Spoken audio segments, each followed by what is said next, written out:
bigira abacamanza b'abandi, kandi nabo barabiciye ari uko ibyabo bitarajya ku karubanda.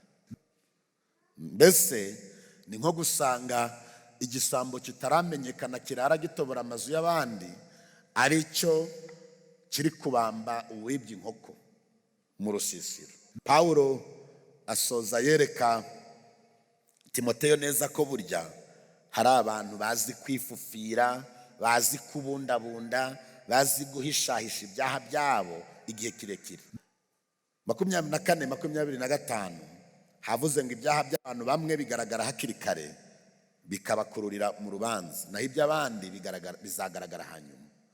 Uko niko n'imirimo myiza igaragara hakiri kare, ndetse n'itagaragara nayo ntishobore guhishwa iteka.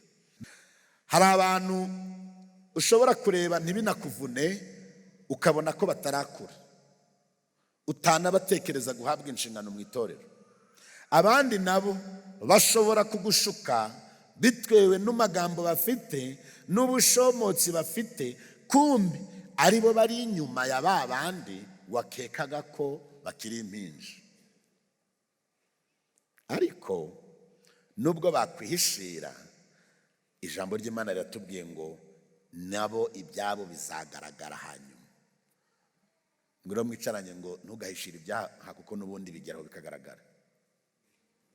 Just say to them, ubwire ngo ntugahishire ibyaha kuko bigeraho bikagaragara. Umuti w'icyaha ni ukukihana.